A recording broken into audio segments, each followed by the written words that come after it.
on lobed and heron, which is, I wrote, actually it started as a little exercise practice for one of my students, and it evolved into a piece somehow. So, one more thing about the first piece, like I said, it uses the trumpet. This particular trumpet has 61 pipes. You don't see them, they're behind the screen. And I will be using maybe 30 of those pipes.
this hymn in a different key.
You may be seated, and good afternoon.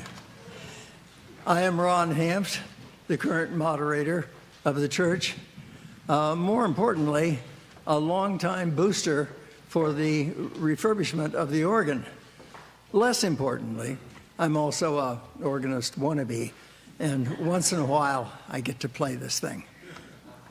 Many of you know that this building was dedicated 200 years ago in January of 1825. Of course, the church was founded in 1734, and this building was preceded by two wooden buildings other than in other locations nearby that were not especially durable, and the new brick church was built here. As far as I've been able to find out, there were no instruments accompanying the hymn singing in the first two church buildings. But that was going to change with the brick church. Imagine the original rectangular room. The front south wall was flat with a large pulpit built into the center of the wall, just a little lower than the height of the balcony, with steps leading up to it. The first instrument used for congregational singing was called a melodeon. That term has been applied to a wide range of instruments. I dare you to Google it. And I'm going to call it, for today, a reed organ with foot pedals for pumping the bellows, which was needed to blow air across the reeds of the instrument. In about 1855, a renovation of this room included establishing a loft for the organ and the choir in the rear balcony above the narthex. I believe that was when the arch in the rear balcony was created. Then, in 1965, Mrs. Edward Owen made the gift of a pipe organ in memory of her late husband, the owner of the Owen Paper Company. I'll get it straight, which became the Rising Paper Company of Housatonic.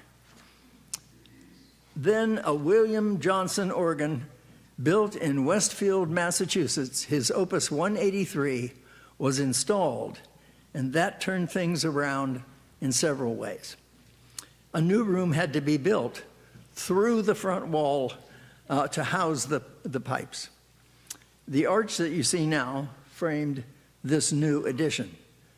The front of the case for the pipes, which included 2 keyboards and a pedal board, became the dominant feature of what became the new chancel area. In front of the choir, a freestanding pulpit was placed. It was lower, but remained in the forefront. The proclamation of the word was always foremost, and the communion table was in front of it.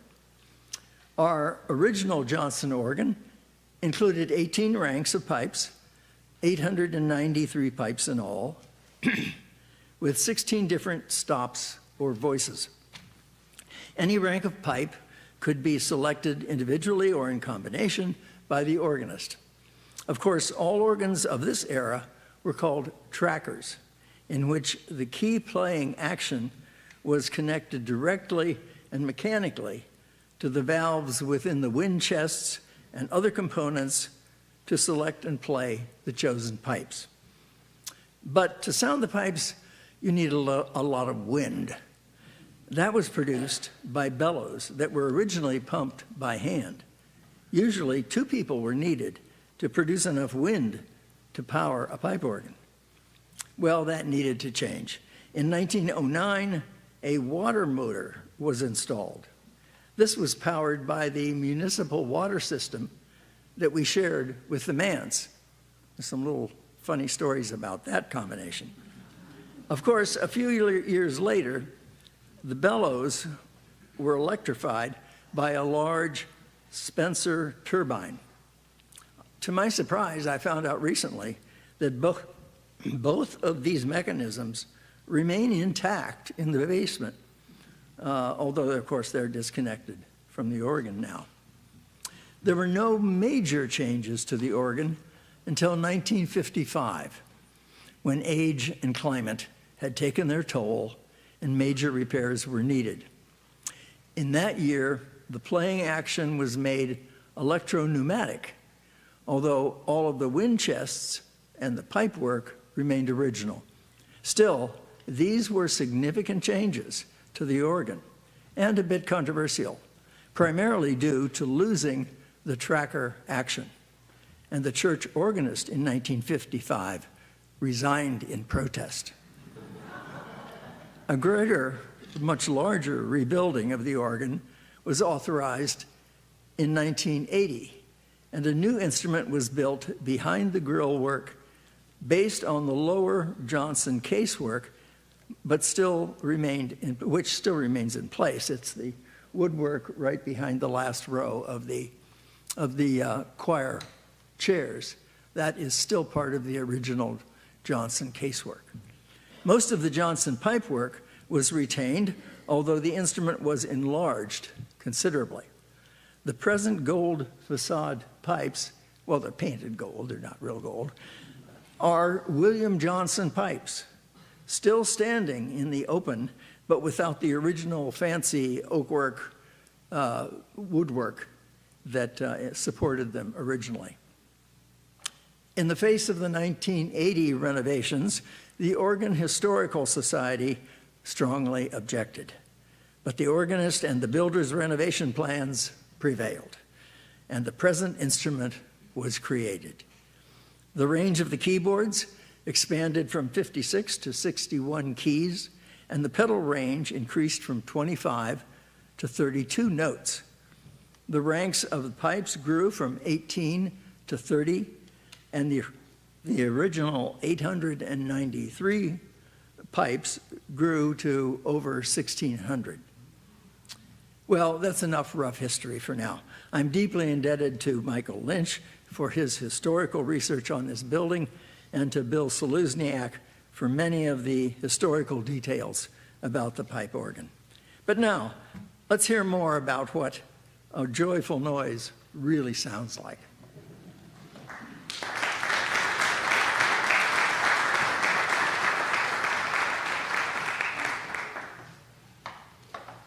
Good afternoon. My name's Tim Piper, and I'm delighted to be with you today during this rededication concert.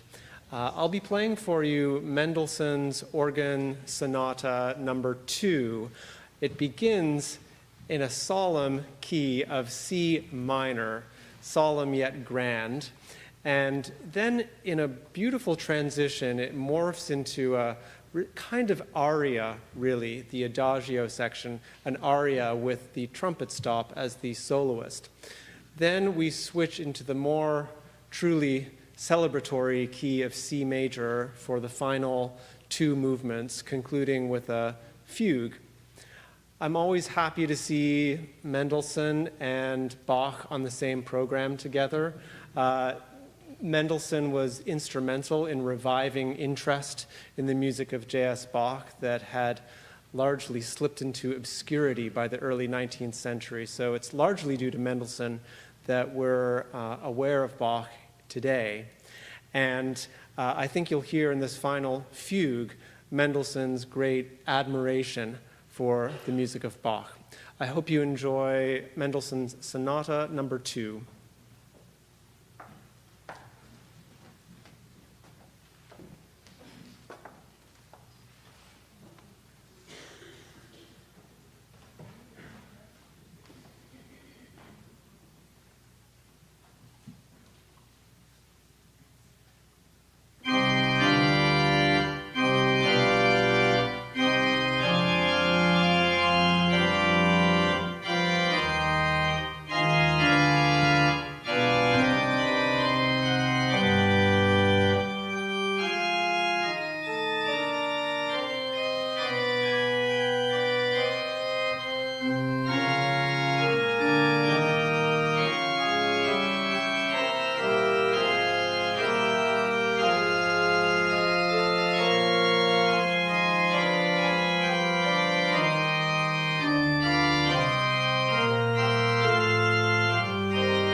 Thanks. You may be seated.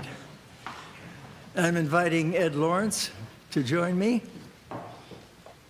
Ed knows a lot about organs, and he knows a lot about our organ.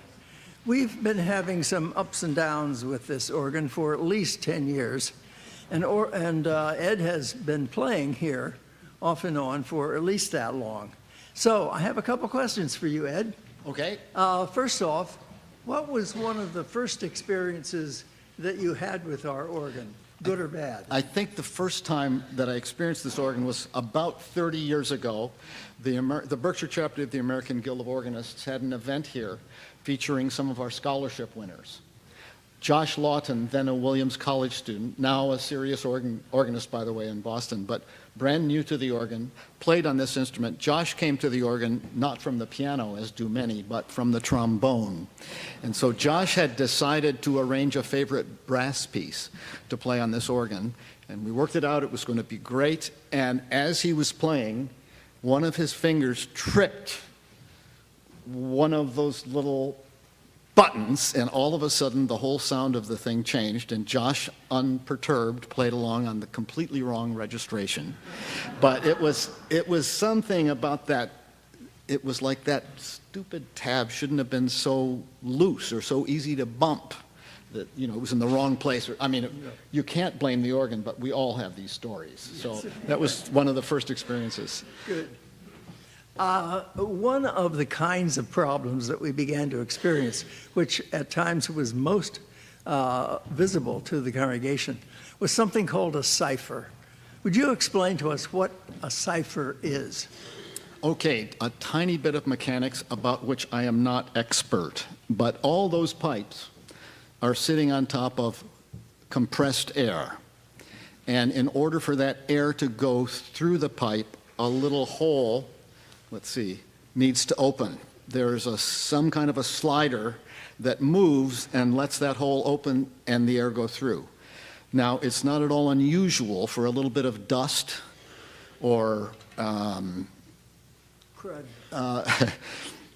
rodent, you know, something to get in there and block that hole so that then the slider doesn't go back and close the hole again. So if the hole remains open, the pipe continues to sound. How am I doing? Good. Okay. The guys that do all the work on these instruments will correct all of the mistakes I just made, but that's my understanding from having had a few of these in my day. Yes, it's sort of a pipe that starts to speak and just won't shut up, and you can't do anything until it does. Now, you had an experience here in December of 23, I believe. You and Tracy were leading the Stockbridge Festival Chorus in the dress rehearsal for their Christmas concert the next day. And you had a little bit of a problem. Tell us about it and how you solved it. Well, we had one of these guys, one of these ciphers. Tracy is where's Tracy hiding? She should be up here telling this story because she remembers it better than I do, I'm sure.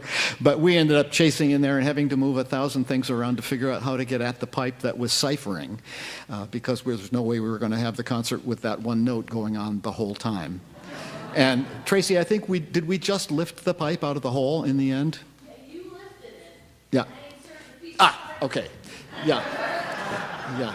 So we ended up having to put a piece of cardboard in there to block the hole. I told Tracy, she was remembering that incident.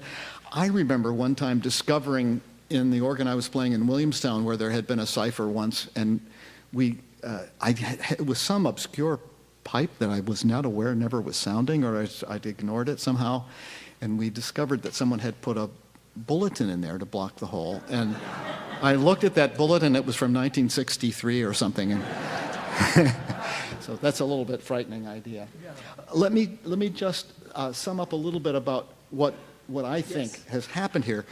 You know, I've played for the Stockbridge Festival Chorus several times, and almost always there would be some notes that weren't sounding, and sometimes you'd want to use a particular stop for its color, but it wouldn't be complete, and you'd have to draw another stop with it to have all the notes sound, which is always a frustration for an organist. And the way the organ was put in the chambers on its previous work, a lot of the sounds of the pipes was really not projecting into the room very well. And one of the things that I discovered when I first sat down a couple of weeks ago, after the work that Seluzniak and Duggal has so beautifully done, the first thing that struck me was that, first of all, everything was working. Amen. There's so many parts of organs. We all know, these guys will tell you, you have to figure out how to dodge around the things that aren't working, but everything was working. But more to the point, everything was sounding into the room. I mean, the sound that this organ made with essentially all the same pipes, all, of course, cleaned up and spruced up and working, but the way the sound gets into the room is such an improvement over previous version of the organ. Great. Thanks so much, Ed, and thanks for all the music you've helped to bring to our experiences here in this room. Thank you all.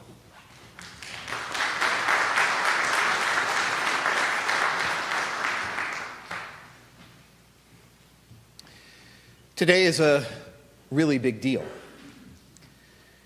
It's a really big deal because we understand that this room is the community's living room.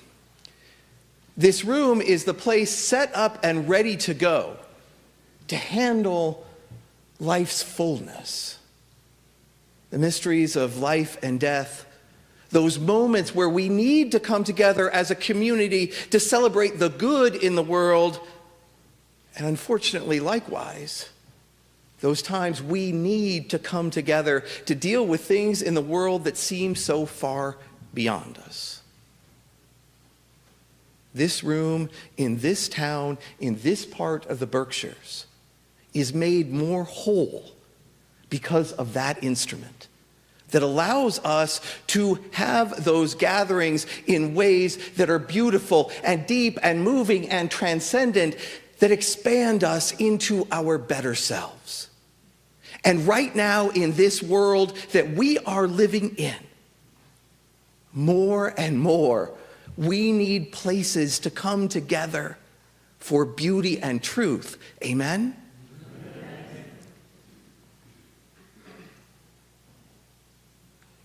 We have an obligation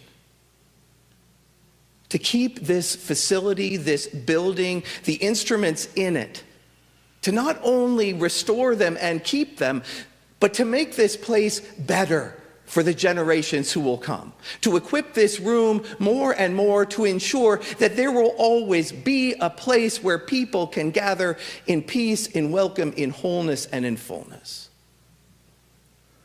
It is the responsibility of our generation, just like it was the generations before us who built this room, who built that organ, who have made this a place we can still gather. It is our job to make sure it remains that way. So Tracy asked me to come up here. I know many of you have given a donation already.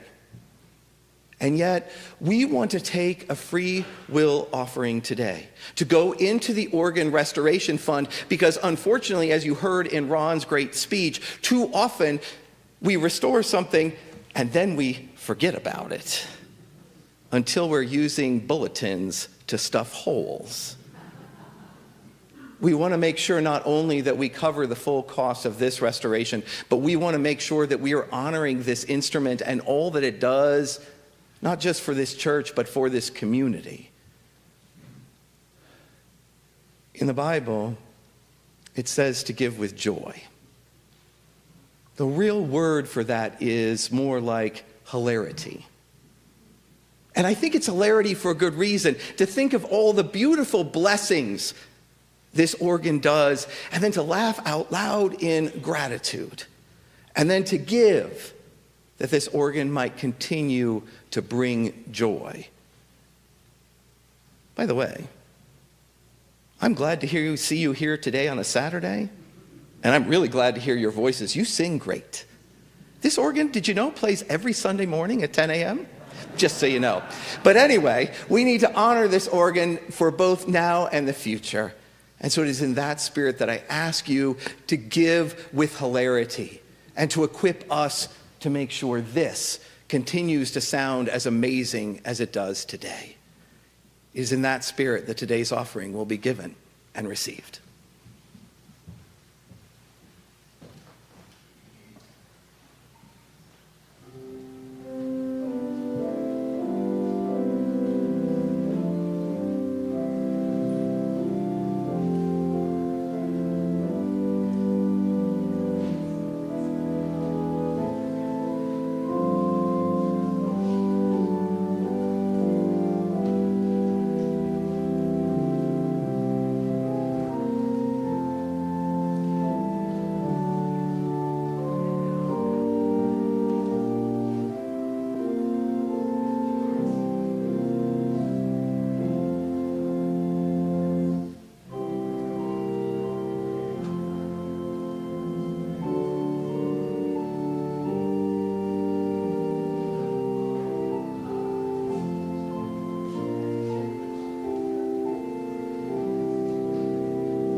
Thank you, Nick, for that.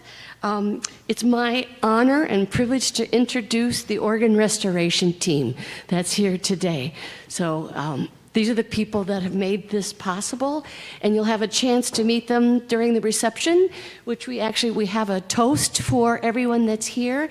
It's a toast donated by Nee James. It's non-alcoholic, so you don't need to worry about driving out in whatever that's coming down in the sky right now.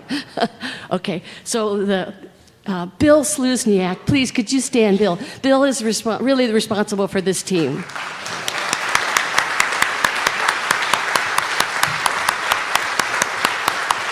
Thank you, Bill. And you heard Nick read on the offertory. Nick was a big part of the team, so Nick, could you please stand up too?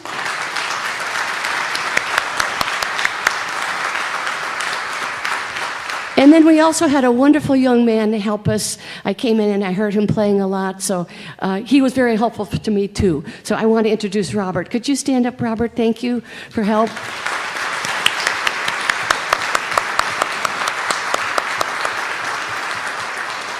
Okay, Bill? Let me just say from here that two things. Thank you very much for recognizing me and my friends and coworkers. But the most important thing to know is that I cannot and did not do this alone. There are 6 of us working together on a daily basis, treating these instruments all over the place. And my name's on the paperwork, it falls to me, but frankly, my coworkers let me do very, very little handwork. Even if they're not here, you need to know how hard they have worked. And secondly, it doesn't matter that we did the work if it were not for the commitment and the dedication of this church, its congregation, and its friends who have supported the Capital Fund campaign, the ongoing maintenance of the organ, and our project as generously as everyone has. So it's not on us first, it's on the success of the church first. We thank you for your confidence and commission in us. Thank you. Thank you. Okay. So, Ed, are you ready? Not quite ready. Okay. So, just let me tell you, at the end of the service, we are singing the final hymn, When in Our Music God is Glorified, which is one of my favorites. We've got some favorite hymns going on now. And the hymns that the guest organist played were their choices, their picks. So I thought that was really interesting, and they were, like Nettleton is one of my favorite. I know it's one of Brent's too, so that was great to hear. After that hymn, I'm going to bring the organists all up here so you can give them one final applaud and thank yous and congratulations, and then we will make our way into the JE room, kind of up this side of the room, to greet you all and to have our toast. So I will let Ed take it away when he's ready. Not quite. Okay, that's all right.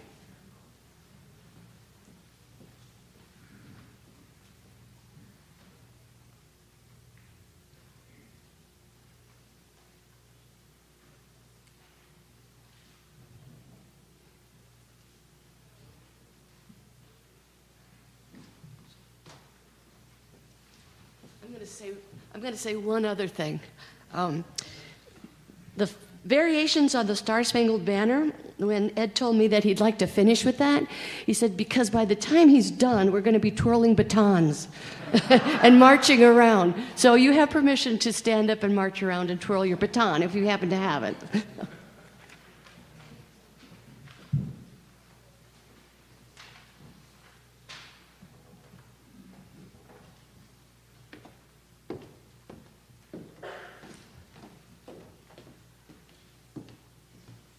I'm not really sure you're going to want to get up and twirl your batons, but you can think about it. When you're playing that Star-Spangled Banner piece, it's always tempting to scream, play ball at the end or something. Fight the temptation, and you know that piece as the national anthem, but it doesn't mean that you have to stand for it. I think that's fair to say. Anyway. I chose to play two composers who were active in New England at the time this organ was built. In fact, both the pieces I'm playing were written in the 1860s. The date of this organ is 1865. Both composers were born in 1839. John Knowles Paine was born in Maine, Dudley Buck in Connecticut. Both went as late teenagers, the years that we would all go off to college. Both went to Germany to study. John Knowles Paine was in Berlin. His teacher, Haupt, was one of the leading Bach scholars of the day. So it's so beautiful that we had Bach and Mendelssohn coming. Dudley Buck went to Leipzig and later to Paris, and both came back to New England, and in the early 1860s began their careers. John Knowles Paine taught at Harvard. One of his students was Sumner Salter, who founded the music department at Williams and was the organist to whom Tim and I are successors. It's kind of fun to think about. John Knowles Paine's piece that I chose is probably the most Germanic of his pieces, the most indebted to Bach. And Bach's predecessors, if you're an organist and you hear this piece, it seems kind of, what in the world was he thinking about? It sounds like a North German piece, and it sounds like composers you wouldn't have really known in the 1860s in New England, but he must have had his eye onto something. The Dudley Buck piece, this to say, when Dudley Buck came back to the United States, he established himself in Hartford, and when they dedicated a new Johnson organ in 1865 in his Hartford church, William Johnson decided to hook up with Dudley Buck and invite him to dedicate each of his organs as they were being built. That took Dudley Buck to Chicago, where he was lured to stay until Mrs. O'Leary's cow, the Great Chicago Fire, destroyed one of the important music libraries of the 19th century, Dudley Buck's holdings. So he came back to New England and continued to play for Johnson organ dedications all the rest of the century. This Star-Spangled Banner piece was one of the pieces he played most often. There are other pieces like that. These variation pieces are wonderful ways to show off a new organ. You have a variation to play this stop and another one to play that combination of stops. And it's kind of a wonderful showpiece, I think. Take yourself to 1865 in Stockbridge. However patriotic you may be feeling today, think what the Star-Spangled Banner, not yet the national anthem, but a favorite patriotic piece. Think what that would have felt like to you after the assassination of a president or with the ending of a civil war.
Friends, I would ask you to remain standing as we're about to bless, we're about to rededicate this organ.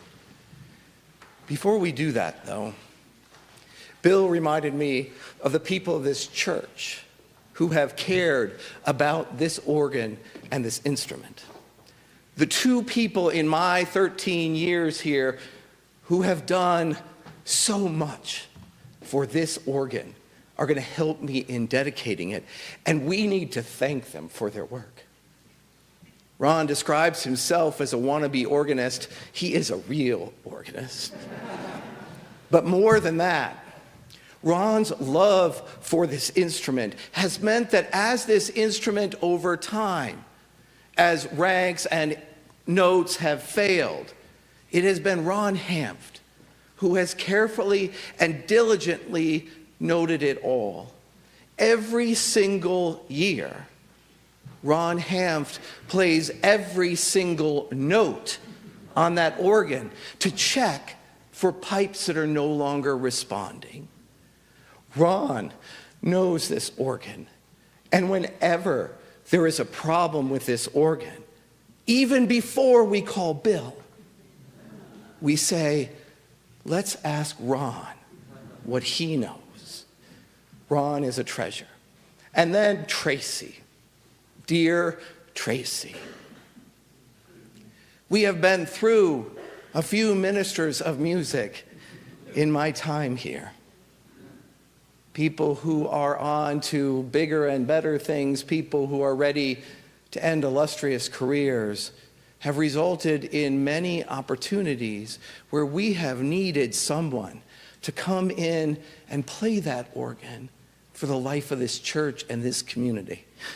And every single time, Tracy Wilson has been the one to step up and step in, and she knows how to make this instrument lift our hearts and our spirits.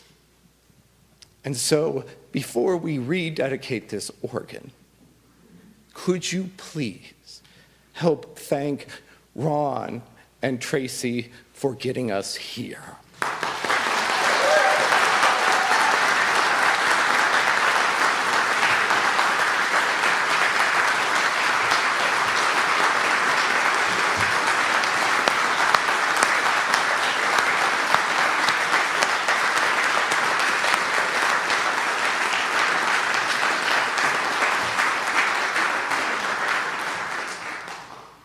And now, friends, as we bless this organ, as we rededicate it, we may be speaking the words, but we need your prayers. We need your love. We need your grace poured out on this instrument that it may long do its work. Since 1865, this organ has been the voice of the sanctuary, sounding forth in times of joy and sorrow, for beginnings and endings, providing the soundtrack for our lives.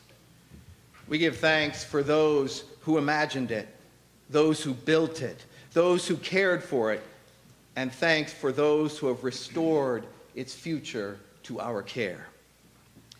Martin Luther once proclaimed that beautiful music is the art of the prophets that can calm the agitations of the soul. It is one of the most magnificent and delightful presents God has given us. This organ has long served this congregation, helping us to transcend spoken word and to participate in the beauty of encounter. Jonathan Edwards, pastor of this church, at one time observed, "The best, most beautiful, and most perfect way that we have of expressing a sweet concord of mind to each other is by music." This organ has long united those who call this place home, binding us in our calling and as a family. God, we ask you to bless this organ with wind. That your very spirit might be present to all who hear its sound. And now, friends, I invite you to raise one or both hands in the sign of a Christian blessing that we might bless this organ. And now will you pray with me? God, you who sang out over creation, you who caused the mountains and the hills to break forth in song, you who claim us as your love song just waiting to be sung, bless this organ and each of us. Draw us into your symphony of love, truth, grace, beauty, and hope. And let the whole gathering say, Amen.